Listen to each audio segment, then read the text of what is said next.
Hi, y'all. It's Angela Profit. We're back for another episode on Business Unveiled.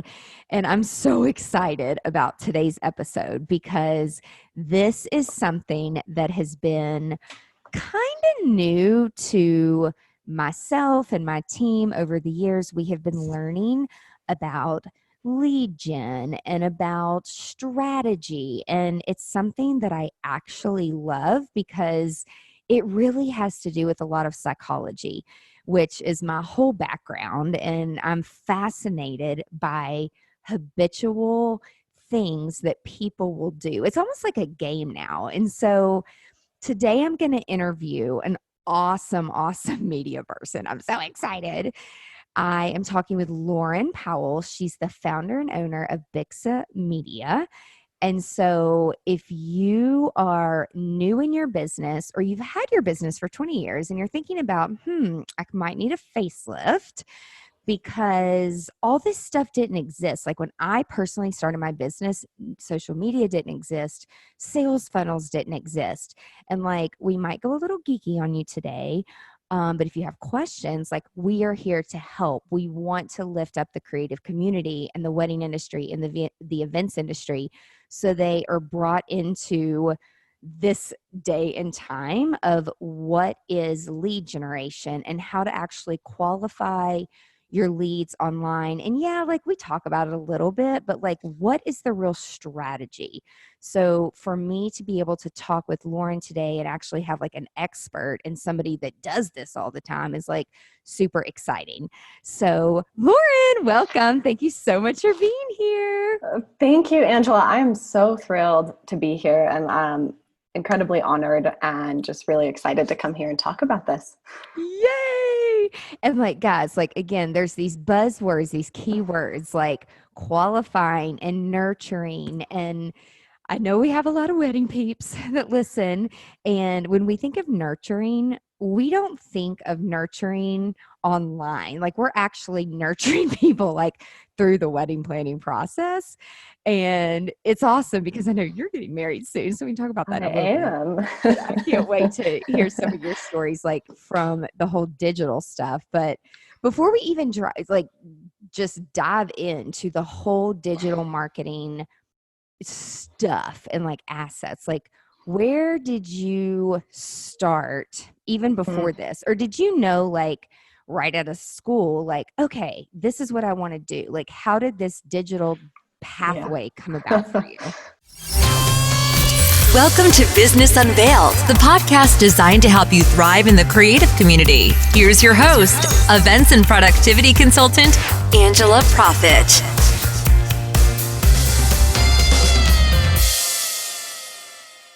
Hi, y'all. Thank you so much for tuning in to this episode of Business Unveiled. Expert tips and secrets from top creative industry professionals, where we take you behind the scenes of our past experiences in the creative industry and share with you what we have learned from them and how they have made us stronger. This podcast will help you grow a productive and profitable business to launch you into success within the creative industry. Today's podcast is brought to you by Vlog Easy. That is V as in victory. Vlog Easy is an app in the iTunes store for iPhones that help you make content videos as well as vlogging on the go to share with your audience. It has absolutely transformed the way that I do video and communicate with my audience. If you are looking for an app that allows you to edit on the go, or if you simply don't know how to edit videos, this app allows you to do just that. You can record yourself in a quiet room. You don't have to remember what to say. You can simply look at your notes, and each time you're quiet and you pause, the Vlog Easy app takes all of those quiet moments out and edits everything together. It's like magic, and it saves so much time. Vlog Easy allows you to record in vertical or horizontal formatting. You can import existing videos that live on your phone into the app, and so much more. Vlog Easy Pro gives you the unlimited cloud backup as well as removing the watermark. Give it a try for free today. The link is bit.ly/vlogeasy. In all caps, Vlog Easy is case sensitive, so be sure that you've got that caps lock on and you're putting in Vlog Easy in all uppercase. V as in Victor, LOGEASY. Give it a try. That's a great question. And no, I did not know right out of school. This is what I'm doing with my life. I went and got my MBA because I graduated in '08. Jobs were a little scarce, and I thought, okay, well, I'm just going to do some more school and like get another certificate. Yeah. So anyways, out of that job, I ended up working in medical devices, and I was waiting around for people to have heart attacks in hospitals, and then hoping that the doctor would use the device that I was there to have them try it on in patients. And it was high stress for me. I'm afraid of blood. It was not the right fit, but I did it for 3 years. I learned a lot, and I really liked the marketing side of things, but I did not like everything else associated with the medical device industry. And so I ended up moving to train with an agency, a digital agency. And from there, once they offered me a job, it was a pretty terrible job offer. So I started out on my own shortly after that. So that's kind of how that happened. Yeah. You're like, no, thank you. I can do better. Next. Yeah, that's pretty much what happened. So how did you choose, okay, I'm going to call this Bixum Media? Where'd that come from? Yeah, so that's another great story. And I wish it was a little more intentional than what actually happened. But again, I was looking for a business name. And if you've ever started a business, sometimes that feels like the hardest part when you're first getting started. It's like, what is my name going to be? And I didn't want it to be a personal brand.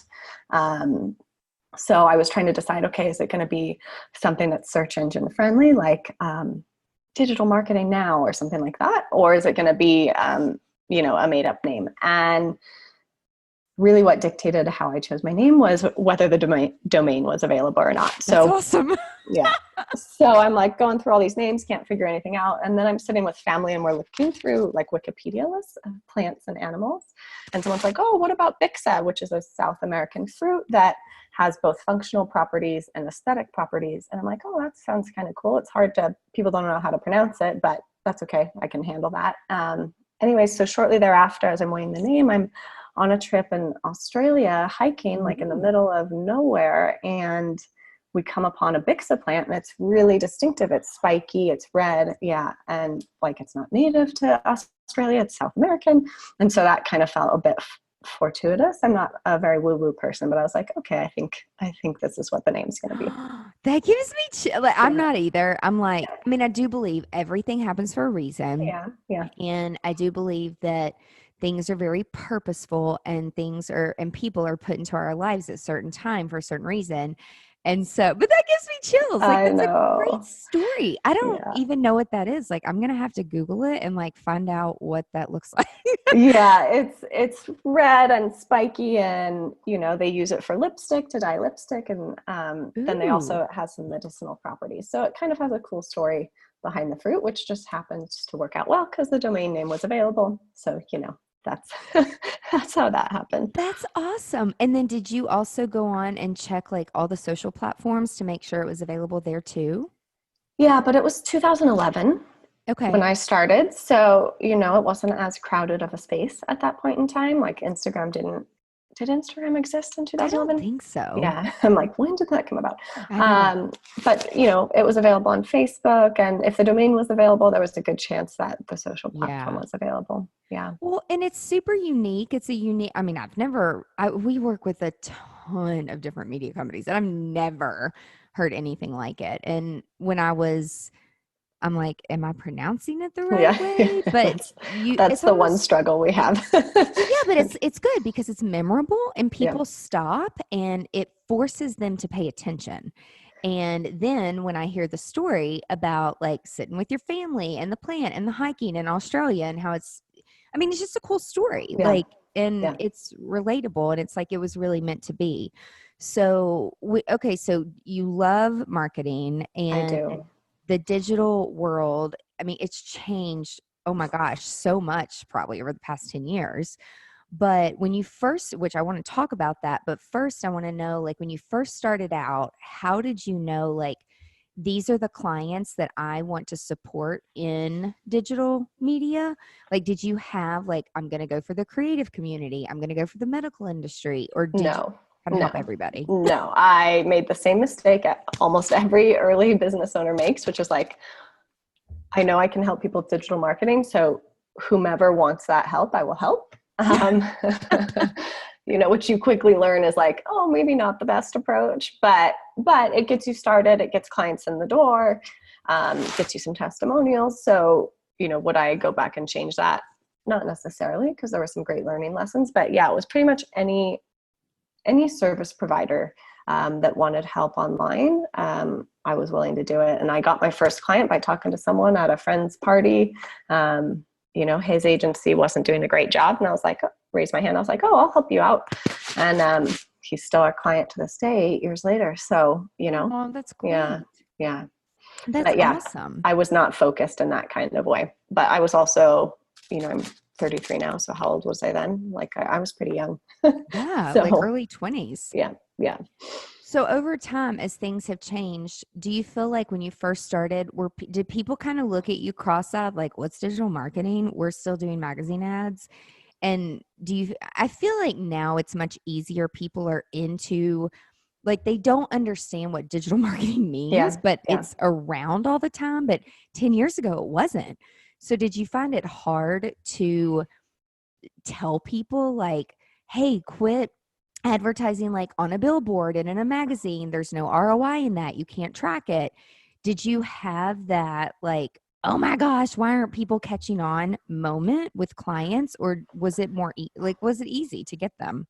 Yeah, you know what? It was actually pretty easy. I wish I could say it was hard, but typically who I was targeting was not someone who was brand new to the digital space. They at least had some idea, or at least had heard of, at the time, a big buzzword was SEO, or people were, posting blog posts like crazy, or websites, were really what people ended up coming to me for a lot early on. And so, yeah, it wasn't that hard. It was just people who kind of knew what they wanted. They maybe didn't understand everything that was involved, but they had some idea of, this is something I should be doing, even if I'm not. So I think for that reason, there was still a lot of client education involved, but it wasn't hard to convince someone, hey, you should be doing this, because we really weren't looking at people who were unaware of digital marketing. Yeah. So with SEO, so search engine optimization, which has been around for a while, and for people who, they're like, I want to rank on page 1 on, my SEO. I need an SEO. Like, what's your biggest nugget and point for people, like, they need to understand this about SEO? Gosh, SEO, like anything digital, changes so quickly because you're reliant on kind of the Google algorithm. And I talk about Google because it's the biggest search engine, but it could apply to Bing or Yahoo as well. But I think quality over quantity is the best advice I can give someone. And really, when we're talking about ranking, it's about, do you have quality content, and do you have a lot of links built to that quality content, and are they quality links? And the approach most people take is they're going to publish and pray, like, I'm going to publish a post and then I'm going to pray that it ranks, and they don't do any work beyond the publishing. And so much of SEO comes post publishing, and it's about building all those links, and it's an enormous amount of work, especially if the space is really crowded and competitive. And so sometimes I think it's more about does SEO really make sense? Do I have the resources? Do I have the time? Do I have the skill set to pursue this right now? Or are there other channels that are better for me to pursue? And so if you're looking at SEO, I encourage you to look at the competitive landscape and say, is this something I'm realistically, if my competitor who's ranking number 1 has 200 links built to that post or that article, is that something I'm really going to be able to pursue right now? And the links meaning everything is trackable, right? Meaning, so basically the way that the Google algorithm works is based on kind of the old library system. So when they looked at research papers and you have all those references down at the bottom, the same books popped up over and over again because they were high quality references. And so basically what Google uses to determine how high you rank is if there's more other websites, third-party websites linking to your article, then they'll say, oh, this is a higher quality piece of content than something that has 0 links back to this article. And so really you're trying to build a piece of content that's so high quality that people want to link to it, if that makes sense. Yeah, so it's funny because people will say to me, even this year, they're like, how much do you pay for your SEO? What is your SEO? And how much do you spend on Google ads? And honestly, I'm like, I have never spent a penny on that specifically. Yeah. But over the last, I would say 5 or 6 years, I worked with a branding person who came from Dave Ramsey and who started building a content library years ago. And I worked with him for several years. I didn't know what the hell he was doing, or I just did it. He's like, hey, you talk a lot. Your stories are crazy and fascinating. It's entertaining. So we're going to do a video tip series. And then he would and it's just like, he taught me this whole wash, rinse, repeat method, which like I'm trying to teach people. But there is this word called strategy, and there is a strategy behind it. And so for years, I would just do it one time, and then he would take my audio. That's how we started a podcast 4 years ago. And then he made it a book, and then he made it in a blog post. I mean, he had a team that he worked with, and he is really a digital strategist, but that's not what I didn't understand. I just knew he had helped build Dave's brand, and he did a really great job, and he had a great team. And I knew that if I wanted to kill it in the space of weddings or creatives or whoever I was helping or serving, that I needed to talk a lot and create content. And I didn't realize after, he works with now he's like Oprah and Tony Robbins. I was like the little fish in his pond. And so, but after I'm so appreciative of those 3 years, because now it's almost like a child and a parent where you're like, oh, I realized why my parent was doing that now, but you didn't know what was happening at the time. But it's still incredibly difficult to explain to people that even though you're creating content, it's got to be strategic and consistent. And so what is your process when someone reaches out to you and says, hey, I need help with SEO, I need help with content management? Like, walk us through the journey of how you all work with clients and how you help them identify their goals and like achieve their goals. Yeah, so that's a really great question. So where we always start is just looking at their numbers, meaning, do you have any sort of tracking in place that we can look at to see kind of what our benchmarks are? And typically clients either do or don't have Google Analytics in place, which is a free software. You set it up once, and then it kind of tracks all your website metrics from there. And that's really where we start. And then we also gather some information around sales volume, sales revenue, lead volume, and we kind of look at, okay, what is the lay of the land right now? And then from there, we craft a plan. And really, typically where I like to start, because we can get a lot of impact without an enormous amount of work, is, hey, how can we improve what you're already doing before we look at new traffic channels? Because new traffic, whether it's SEO or paid advertising or social media, is a lot of work. And if we're not converting the traffic that you already have into a lead or into a customer, then there's some foundational stuff that has to be tackled first. And so that's typically where we start, is how can we convert more of your already existing traffic into leads and into customers or clients, whatever you refer to your, however you refer to your business as. And we say, okay, let's start here. And then from there, we'll craft an additional traffic plan. But that's really where we start. So if you're not doing SEO and you come and say, let's start with SEO, that's typically not what I'm going to recommend. And oftentimes what clients think what they want is not often what they need.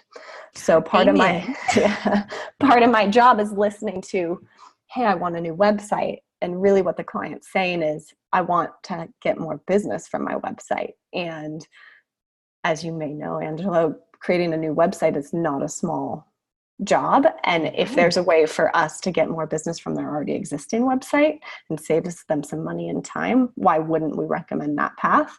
So oftentimes it's kind of like a doctor, like you're listening to what the symptoms are, but your diagnosis might be different than what the client expects. And I'm sure you do that in the wedding industry all the time, as someone comes to you and has a vision and a plan, and you're like, actually, I hear what you're saying, but let's go about it this way.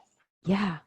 Well, and also too, we have a lot of people in the creative and the wedding space that they see what we're doing online. And so they think they want what we have. And so they're like, can we just hire you to literally we've had people, they're like, can you just help us run Facebook ads? And so I'm like, okay, I'm not a digital marketing service. However, I'll look at it for you, but it's not that easy. And so then very first thing, I look at their website and it's horrible. Yeah. Branding is horrible. They absolutely 100% need a facelift with their brand. And so I'm like, I would never take your money or even tell you to spend one penny on Facebook or Instagram or anywhere until you invest in your brand first. And you can run ads to a landing page, but and then they don't understand what that is. And so I'm like, well, a temporary fix, and it really is a Band-Aid, people, to put up a landing page to run some ads while you're in the process of building another website. Yeah. But it's like you're shooting yourself in the foot for driving traffic to a website. And then we get a lot of people that actually do work with digital agencies, and then they don't get the return. And so they're pissed. And then they'll hear me speak or talk or somewhere, and they're like, well, whatever you're doing is working. And so they're upset. So one event planner, I'll never forget, this was years ago. She's like, I'm running this ad this Christmas in July. And look, she's like, look at the numbers. People are clicking on it. But it's not, they're not converting. They're not contacting me. I'm like, well, your ad's going to your website, which scrolls through pictures of weddings. It has nothing to do with Christmas or holiday. Your ad has to match where people are clicking, because it causes confusion. And then they think they're on the wrong link.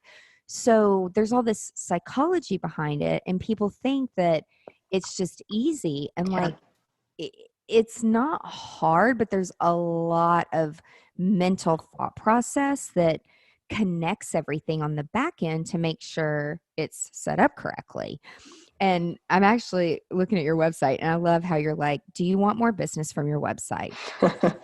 And when people are like, well, how much does it cost to build a website? And so my question back, I know people are like, I hate it when you ask a question with a question, is how much money do you want your website to make you? Yeah. And if they're like, well, I don't know, I'm like, okay, well, I need you to think about that, because if you tell me your website needs to make you $200,000 a year, then that tells me that you need to invest at least 10% of what you want your sales to be. Yeah. And then, people do the math real fast. They're like, I'm not spending $20,000. Yeah. I'm like, well, that's actually not a lot. And so you have to invest. It takes money to make money. Yeah. So when people come to you and you look at their digital assets, which is their online stuff, do you help them understand, like, okay, your consistency online and everything, every time someone Googles your company, these are all the digital assets. Like, how do you explain that, like, to people? people so they understand what digital assets really are? Yeah, so I'll kind of share my secret hack here. Most of the time people come to us saying, I want a new website, and oftentimes they need one, but I couch that, or I add some things on to help them build a stronger foundation with that website redo, which is essentially some sort of lead magnet and sales funnel from a landing page, an automated email sequence, and then I make sure they have 90 days worth of email marketing going out. So there's some sort of consistent content that's reaching their leads, even if it's not being published on the site, but that, hey, someone's reached out to you and said they're interested in your services in some way, shape, or form. Let's stay in touch with them.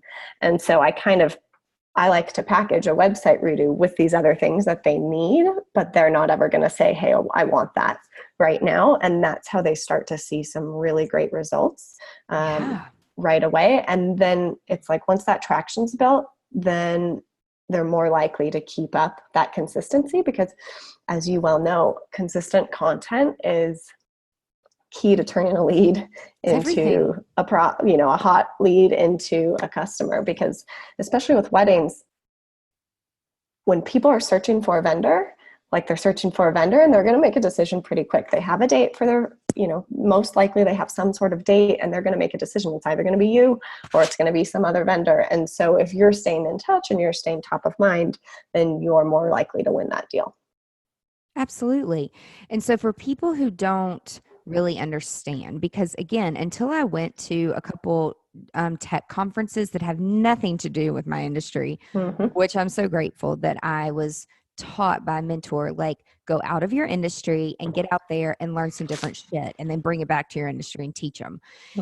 So I didn't understand. I didn't know what a lead magnet was. And I had a bunch of them, but I didn't know that's what it was. Yeah. Which some people call it a juicy carrot, like hanging carrot, whatever, to be cute. Then I didn't know what cold traffic was. I didn't know what hot, I didn't know what any of that meant. So if you'll take us back a moment and explain, like, to brand new people who are trying to understand, like, what exactly do those terms mean? Yeah. So a lead magnet is essentially some sort of piece of content or discount that you receive in exchange for giving your email address. So if you shop online, you've probably seen on all your favorite, Nordstrom's or any sort of boutique store, it's, hey, enter your email and get 10% off. So that is a lead magnet. And the reason why those e-commerce stores do that is because they know if they have your email, not only can they get you to make the first purchase, but they'll likely get you to make a second, third, and fourth purchase, because they now have a way to stay in contact with you. And so you're essentially trying to do the same thing with your site as someone in the event space. So instead of a discount, because typically as a service provider, you don't want to discount your services, you may have some sort of piece of educational content that's gated, meaning someone can't access it unless they give their email address. So for example, I was working with a wedding planner in Bermuda, and we put together a lead magnet that was the 5 best wedding venues in Bermuda, knowing that her clients typically are looking for venues, and that's the first thing they're looking for. And we're just putting together the venues that she already has with some pictures and, guest count that, and some other items that help someone make an informed decision. And they can only access that piece of content if they give their email address. So really a lead magnet is just a sexy way of saying a piece of content that requires an email address. And guys, like, something that I really had to get out of my head is that if you have a craft and you're an expert at it or you're amazing at it, we actually take for granted the things that we do every single day. We're like, that's common sense. It's easy. The very first video that I did, it was years ago, that was like BTS. I'm like, what the hell is that? My branding guy was like, behind the scenes, and people eat it up. And I'm like, no, I sell perfection. I only show when shit is perfect and it's beautiful. And he's like, no, you're missing the boat. That's not what that's not what's going to resonate with your audience. And again, I didn't understand all this, right? Yeah. And he's like, and actually, Ange, that's not who you are. You love to educate people and show them how to get there because I'm around you. And I'm like, okay. So it was a wedding weekend years ago. And he's like, so what are you doing tonight? It was a Friday night. I'm like, tonight I'm going to roll these washcloths in hundreds of them because we had an outdoor wedding the next day, and I'm going to slice up cucumbers, and then I'm going to stack them like this and put them in my freezer, and I have no food in my freezer so they would fit. And so then the next day, and he's like, okay, I want you to video that. And I'm like, what? Like, this is stupid. Like, this is common sense. And I'm in my robe. But whenever he put it out there, like, I'm like, why are people watching this? This is so dumb. But then I started to realize the more he had me put content out there, the more I took for granted, like, oh, people really don't know this stuff. Like, and I am helping them. And it actually made me feel good when people would reach out and they're like, oh my gosh, this is a great idea. Like, I work in the Caribbean and I noticed that resorts do that, but I never knew that they soaked hundreds of washcloths in a bathtub with cucumbers. And so if you have a craft, like, take a step back and realize, get out of your own little bubble and understand, like, you can really help a lot of people. And I noticed on your website, like at the very top, you have a lead magnet right away, but you're giving value. So you're saying, like, the 4 top mistakes that people can make and download here. So like you said, it's a give get. So don't give your email or your phone number unless you're getting valuable information like lead magnet. And then would you say an easy way to talk about traffic? Cold traffic, people have no clue who you are, what you do. Warm is they look like they're going to buy, but they haven't bought. And then hot is like they know who you are. They bought from you before. Is that a good way to say it? Yeah, I think that's great. Another way I like to think about it is, like, someone's ready to make a purchase decision now or very soon. And so those type of people are likely to reach out on your contact form. But the people who are, hey, I'm not quite ready to talk to Angela, for example, but I just want to learn a little more about her services. Those are the people who are going to download your lead magnet because they're shopping around, they're trying to get an idea for who's going to be a good fit, but they're not yet ready to have the sales conversation. Gotcha. So in your experience of planning your wedding, oh my gosh, yeah. What are your observations of the wedding community in terms of understanding the digital marketing world? Like, what stories can you share? Oh, so many. So let me set the stage a little bit. I live in Colorado and we're getting married in the mountains. So it's, a small mountain town, which can feel a little bit like it's on island time in terms of, how quick you get responses back and that sort of stuff. So I'll just share a couple stories. So our wedding venue is beautiful, fabulous. The owner's great. But she, doesn't really have a contract. So I had to ask for one. And then when she sent it over, it was not in Word document. It was just all in an email. And I said, okay, I'm going to format this for you and put it in a Word document. And then when I was reading through some of the clauses, I said, I'm not comfortable with some of these clauses. Can we adjust it? And she said, oh, well, I never actually take action on that. It's just a template. And I said, okay, well, then we don't need it in here. And then, when we're paying, we have multiple payments and we get no purchase receipts. And so I'm like, hey, can you please send me a purchase receipt so I know that you've received our money and where we're at, have we paid 3/4? Like, I don't even know if you've received this check. And so I get this purchase receipt from her, which is basically a link to a photo on Google Photos, which I'm not even sure. I didn't even know people use that still, and it's her and a friend kayaking, and it says, we've received your payment. And I just about died. I was like, okay, let me come in after this wedding's done. I'm going to help you set up some processes as a thank you. But so that was one experience. And she has a gorgeous venue and she's booked out like all year. So, it's this dichotomy that I've seen, at least in this region, where it's like, hey, these are the top vendors, but their processes are very far behind, and they don't give you a sense of confidence. Like I keep joking with my fiance, I'm like, I hope she knows we're having a wedding and that it's happening on that day, you know? And so it doesn't instill confidence. And I actually think what I've seen is that if vendors thought a little bit more about the back end delivery of their services and how to process, not only would it make their lives easier, but it's a sales tool that helps the potential client say, yes, this is who I'm going to go with, because their stuff is streamlined. They know what they're doing. They're answering quickly. They're educating you about the process, because most people who are getting married, it's probably their first time and they don't know anything about what this involves or what the process is like. So yeah, that would be my major observation, is just people are spending a lot of money for this big day, and it might not feel like a big day for a vendor because they do, you know, I don't know, 100 of them. Yeah. But yeah, there's thinking about what experience the prospect and client is going through, I think is a sales and marketing tool in itself.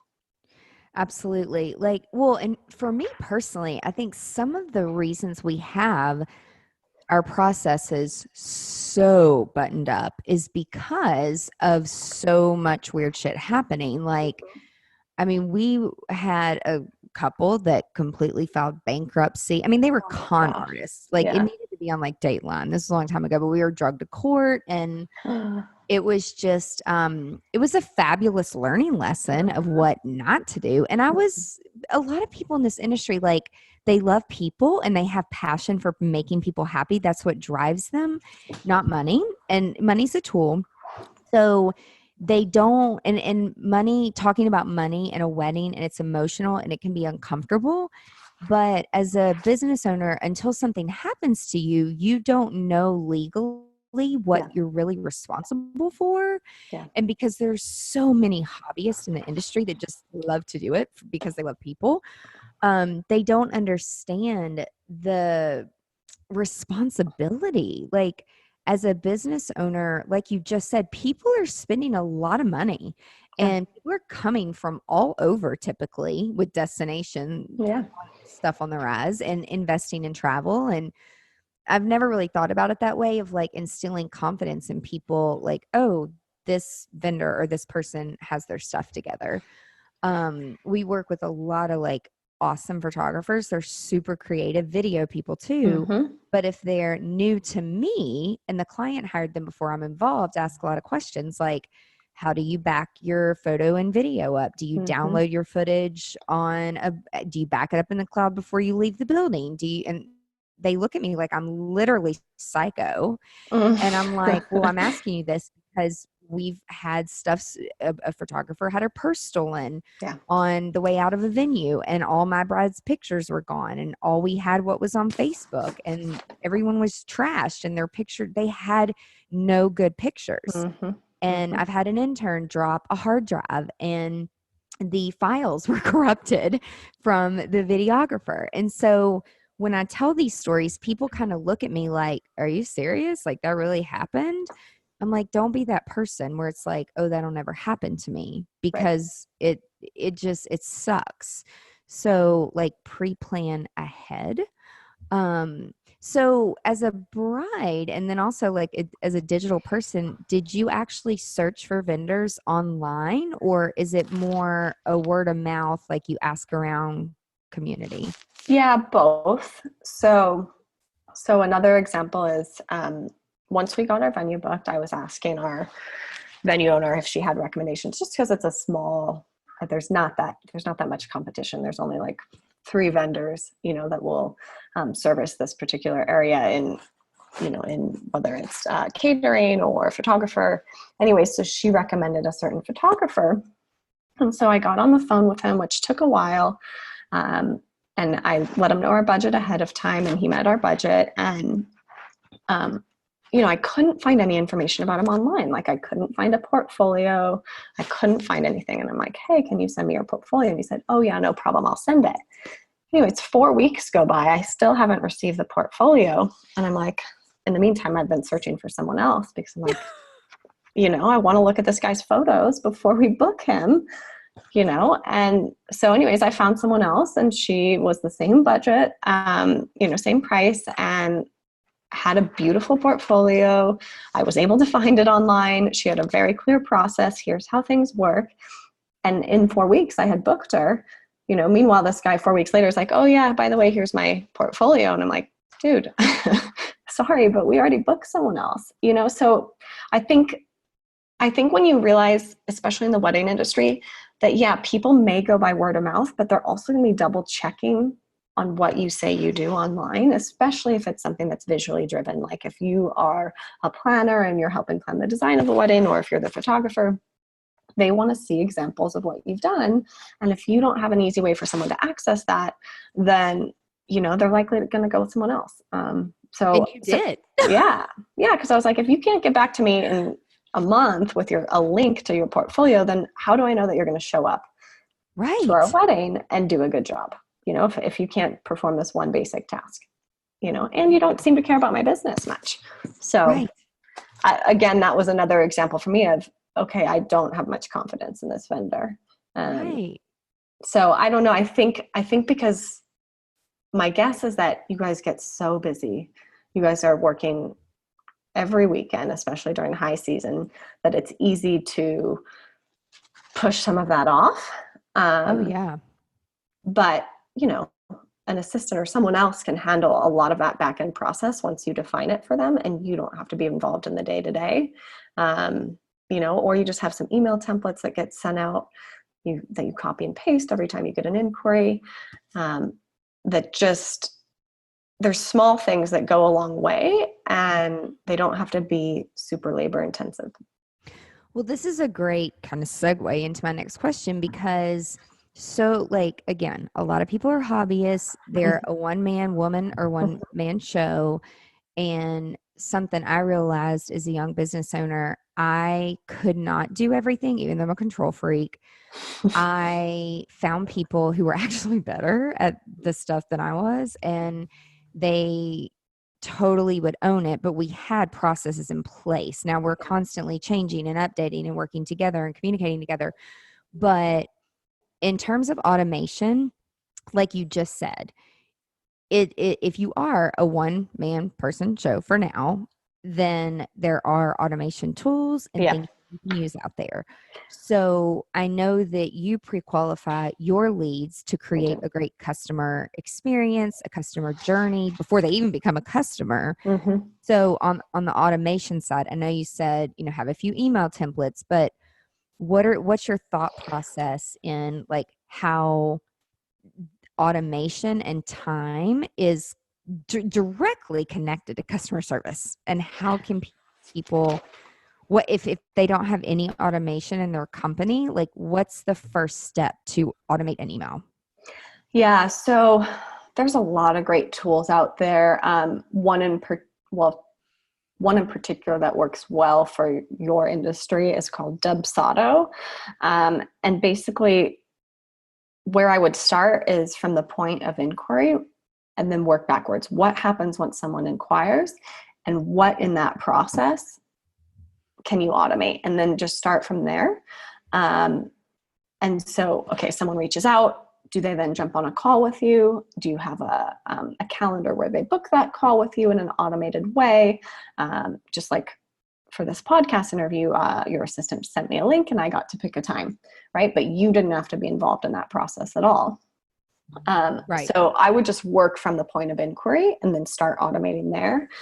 But yeah, if you can get a second person, even for a couple hours a week, to take that process out of your head and put it in some sort of automated tool, that's my best recommendation, because you can't be doing everything.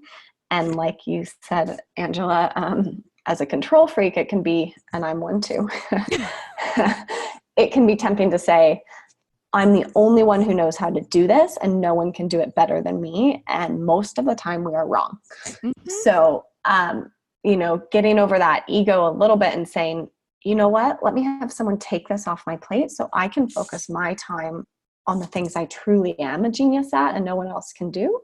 And typically, if you're the creative person, systems are not your zone of genius. So give that to someone else. and put a tool in place, and you could just hire someone to help with this project for one time. And then once it's in place, it could run, presumably a lot of it could run by itself if it's automated and set up correctly.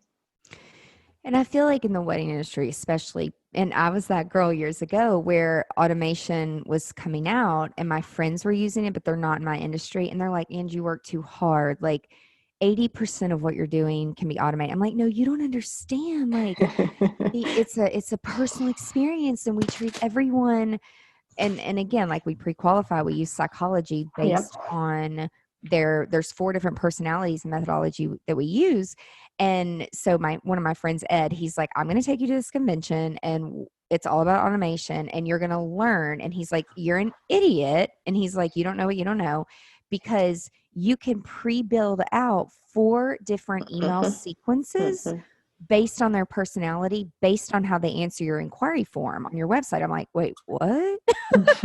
Like automation's really smart, you guys. And like, you've just got to keep an open mind. And I'm also like very upfront with people and I talk about it a lot. I'm like, hey, technology's not perfect. But usually it is more perfect than a human. And so if something sends you an email and you're like, I already did that, like just ignore it. I mean, you're in an automated sequence on a planning and some people come in different stages, but so much, I mean, we spent a year building out a sequence for people that come in that have 12 months, 8 months, 6 months, 3 months, in planning to try to automate some of these just little reminders. Yeah. And people appreciate it. Sometimes it aggravates people because they're like, I've already done that. I'm like, again, you're in a sequence. Like it's just a reminder. You're ahead of the game. Good job. You get a cookie.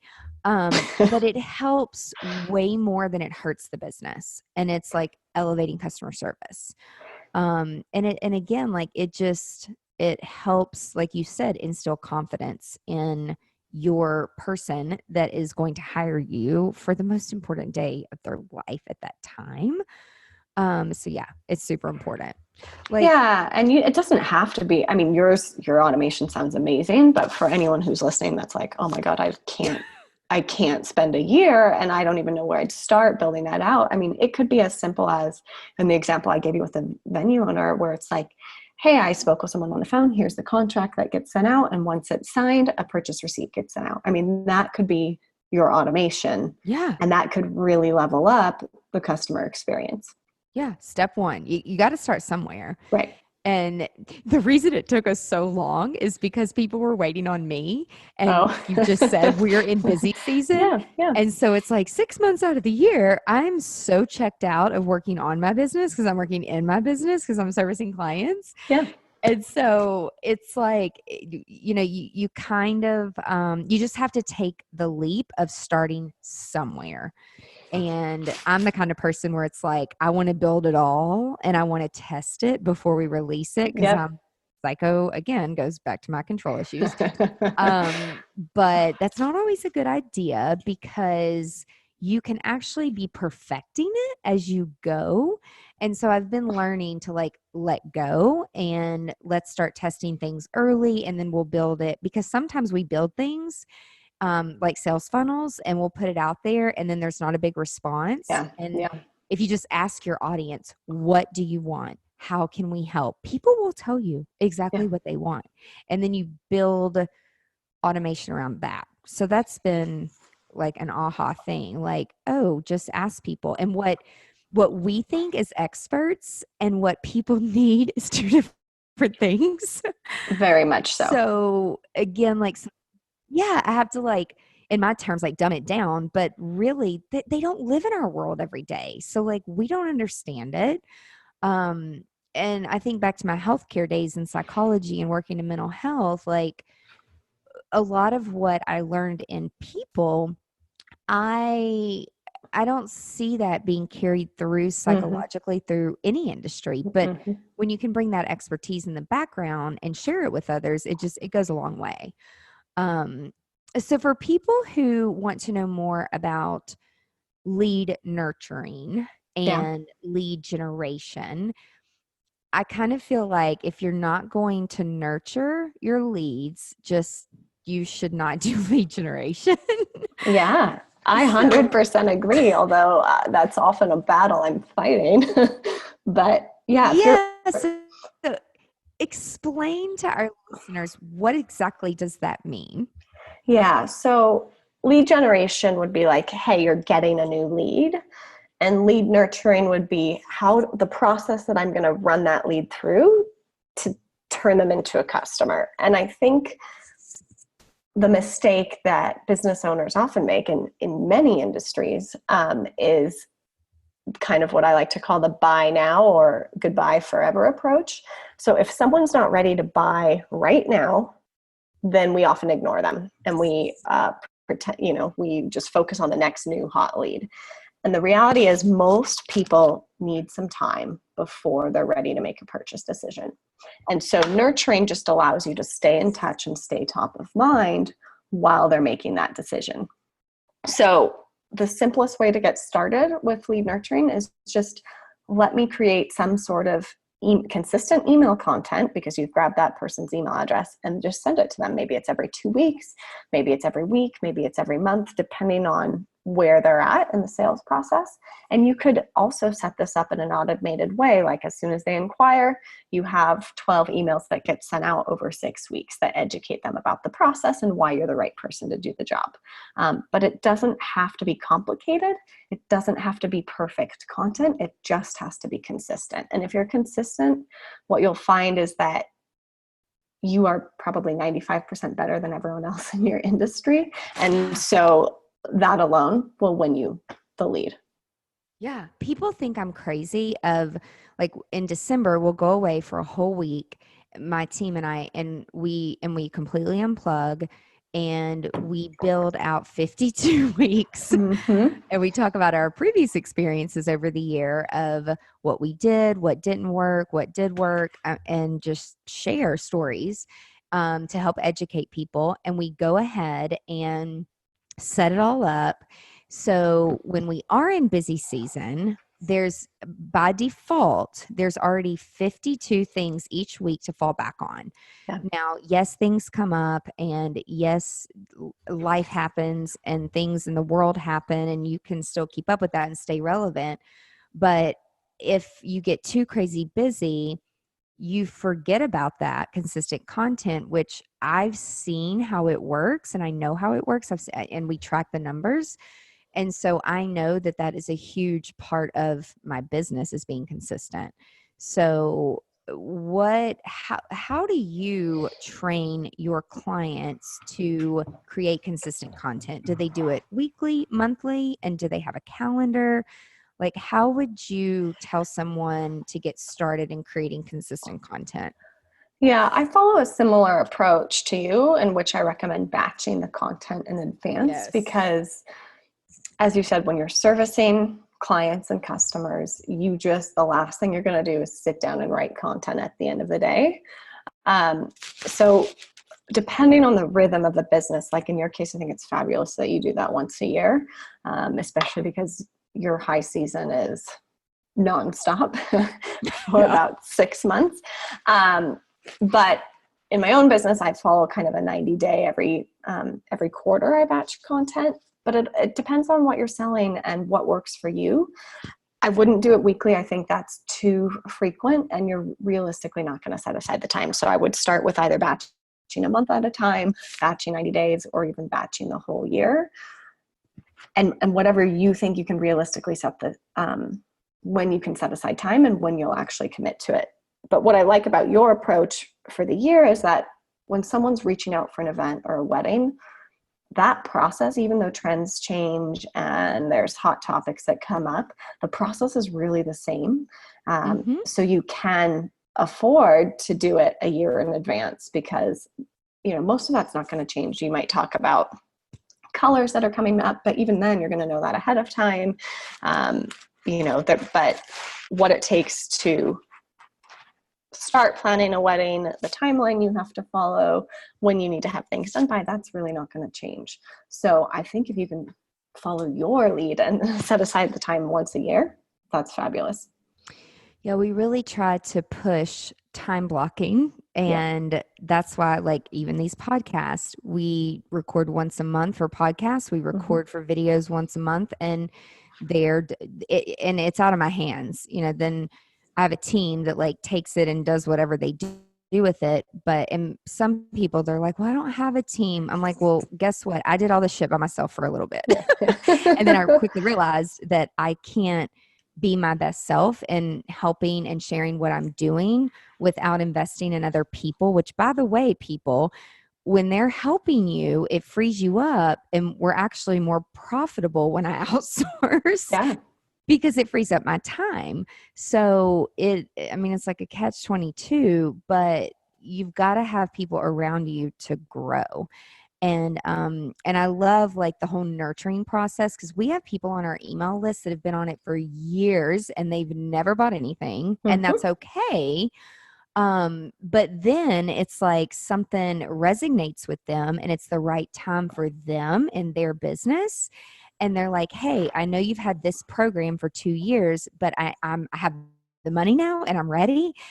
And I've been listening to all of your free resources. And so, like you were saying, just because someone doesn't buy immediately doesn't mean they're not going to become a customer. Right. So don't get frustrated. Now, with brides, it's a little bit different because they are on a timeline. Right. We don't do a lot of like lead gen stuff for bride because it is, in our community, it is a good old boy town. It's very word of mouth. So it's a little bit different, but you have to take it by industry and see what works in your industry. And so what are your thoughts on tracking and metrics and knowing that all of the marketing efforts, how do you know if they're actually working? And how long do you think people should hang with it? Because guys, this is not an overnight thing. No. Like, do you like the 90-day approach, or do you feel like it's longer? Like, what are your favorite metrics for people to track these things? Yeah. So there's really 3 things that at a bare minimum, I like clients to track, and you can track this for the most part just by having Google Analytics in place. But the first is free. Yeah, which is free. So the first is, what are the key actions on your website? So typically there's 2 things there, as inquiry form submissions and potentially lead magnet downloads if you are following our advice and getting a lead magnet up. So that would be the first thing I'd track. The second thing I track would be your sales volume and sales revenue, which you are probably already tracking anyways. And then the third, which you'll also see in Google Analytics, is what is the traffic volume across your whole website and which channels are sending traffic your way. And that's really it. And I just look at that monthly, and you're just trying to beat your metrics monthly. And so, hey, am I doing better this month than I did last month? And you're just trying to continue to improve upon those. Now, if you have a high season, then you may have some seasonality there. So you may have 6 months that are stellar, and then, 6 months where you don't get a lot of inquiries. So I would take that into consideration, but you just want to keep an eye on your numbers so you know what your normal numbers are, because most people don't even have any clue. Oh, how much traffic do I get, and what channels are driving that traffic, and which channels generate inquiry form submissions. And those kind of basics, if you don't know those numbers, then it's really hard to track the performance of your marketing when you're investing in something like social media or SEO. And at the end of the day, you don't want to be throwing money down the drain. You want to know, is the money that I'm investing in my business generating growth? Yeah, and even if you're not spending money right now, some really great like aha moments that I've had. I had a coach years ago who he's like, you tend to work with a lot of the same vendors over and over. And he's like, is that because you get a commission or they pay you for referrals? And I'm like, no, actually it has nothing to do with that. We are just another vendor as a planner and a designer. So we get paid regardless. Like, I'm not relying on other people's sales to run my business. Yeah. And so, and a lot of people don't understand. So he had me sit down and go through the previous year of all the events, all the weddings, when we use those vendors, add up how much we brought to their business, it's just a good thing to know. Mm-hmm, And mm-hmm. I was shocked. And again, I love my vendors who are not business people, they're creative people. And I'm like, hey, did you know, like last year we did $1.7 million with your rental company? Mm-hmm. And it shocks me how people are like, how did you know that? Literally. One guy asked Wow. me, he's like, how'd you, I'm like, we added up all your estimates and the bills and made a spreadsheet. And he's like, oh, I should track where my business is coming from Mm-hmm, all of you different planners. mm-hmm. And then the top 3 every year, like maybe we should send a Christmas gift or something. I'm like, well, that's not why I'm doing this, but yeah, that might be like you nurture your business people. Or just a thank you note. Like I don't love paper, but I do get like really nice handwritten notes Yeah. and I do love them. But it's just like, it's good to be aware of where things are coming. And then as you're growing and getting bigger, like I did a fundraiser for my sister last year and I'd never ask for free stuff. Like I hate it when people do Mm-hmm, it to mm-hmm. me because it costs me money to run a business. So I didn't expect any discount. I ask for it. And so many of my vendors came back and they're like, Ange, you've given us X amount of business over the years. Like we're going to donate a tent. We're going to donate the tables. We're going to, and Aw. I'm, and it's just like, but again, they're more aware now Right. of the relationship. And a lot of the business owners, because they are growing, and Nashville is just growing crazy especially for events and weddings, the owners are busy and it's like their salesperson or their day-to-day people that know where the business is coming from, and the owners aren't even paying attention, which Yeah. isn't really good sometimes. Yeah. So But it makes sense if you know, hey, Angela's sending me 1.7 million in business. Of course, once in a while, I would want to send you a gift or keep that relationship going, because if that dries up, then, where am I going to replace that revenue from? And at the end of the day, right. you're in the people business, both in terms of, word of mouth from customers, but word of mouth from vendors. And so if you treat your vendors well, you'll get more referral business from those vendors as well. So I think it's a give and take there too. And just tracking those basic numbers gives you an idea of where things stand in the business and where to put more time and attention for growth opportunities. Yeah, which is awesome. Like I know one question that someone will ask is, where do you recommend clients start a lead magnet? Yeah. So I would think about, what is the question you always get from inquiries that is eventually leads to a customer? So for example, if you're, let's talk through something for you, Angela. What do people always ask you right off the bat when they reach out? Uneducated clients, they ask, how much is this going to cost? Okay. So let's talk about a qualified, because when someone's talking about price, they're not thinking about everything that you're bringing to the table. And we don't want this to be a price discussion. We want this to be, Right. here's why I'm the best fit for you. So beyond price, what is the other question they ask? Well, most people that come in now, they'll say because again, we put so much content out Yeah. there, there's not that many questions. They're Mm-hmm. like, oh, you're the psychology girl, you're the technology girl, you're the design girl. Like, we want to meet with you and hire you. Like, Yeah. because we've put so much content out Right. there, there's very few questions.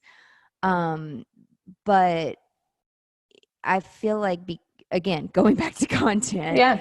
we really try to eliminate any questions that are going to come in, because we've already answered those with like video or lead magnets, because Yeah. we do have a funnel set up when people go to the website and they fill out the form and they want help with a wedding or an event.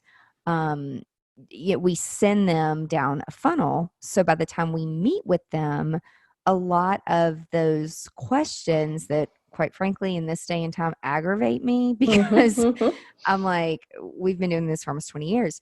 But where you're going with this is most brides have the same questions. Yeah. And so what we have done over the years is used our blog as a resource. And so every time we get a question, we put that question and an answer on the blog.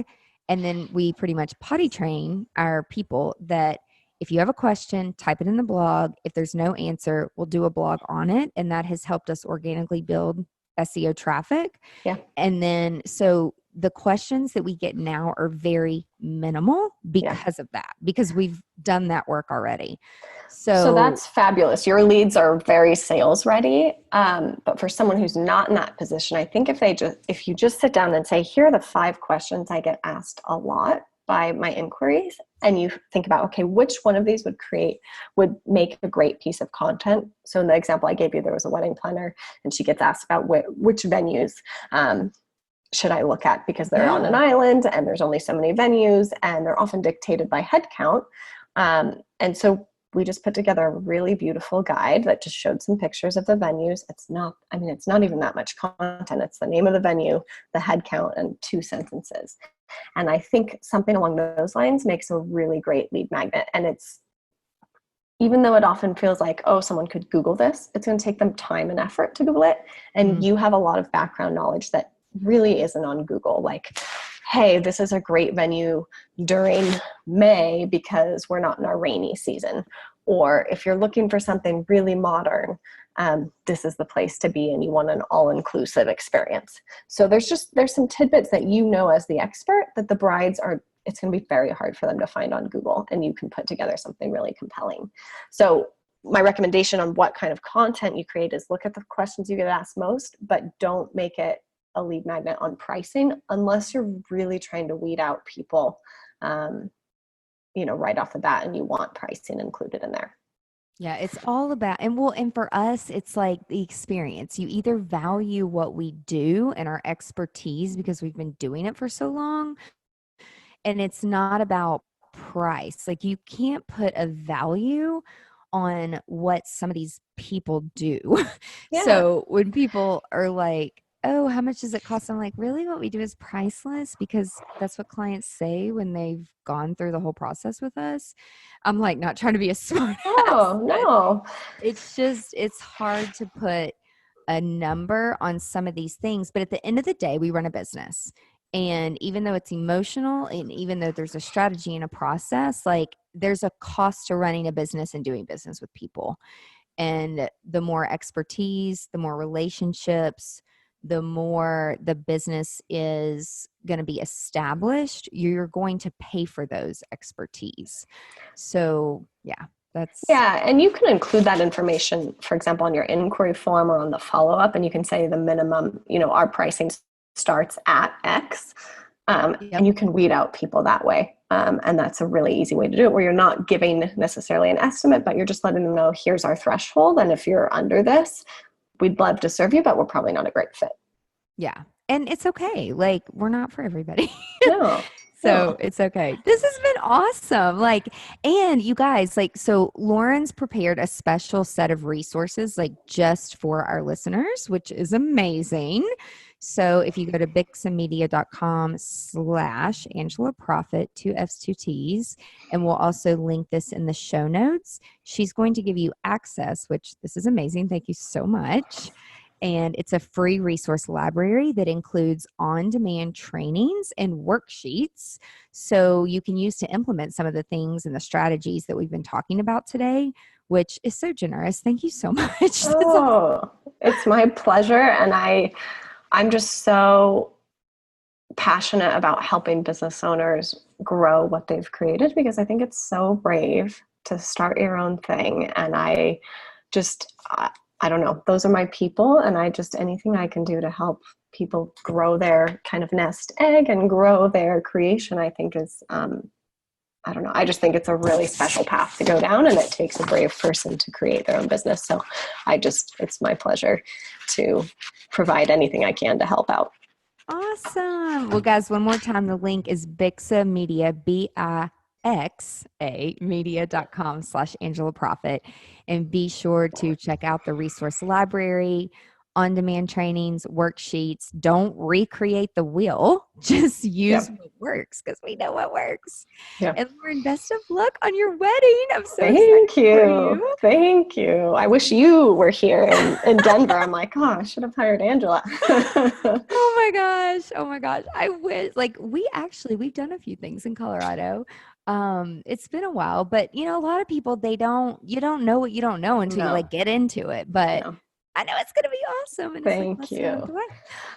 You'll have to send us some photos. I will. We can share. Well, thanks everybody for listening today, and be sure to tune in next week, next Tuesday, for another episode of Business Unveiled, so you don't miss any of the juicy details on how to build your business. And have a great day. Bye, everybody. If you found this podcast helpful, please share it with your friends. And I'm so very grateful if you leave a review. Be sure you are a subscriber so you never, ever miss the juicy details of Business Unveiled.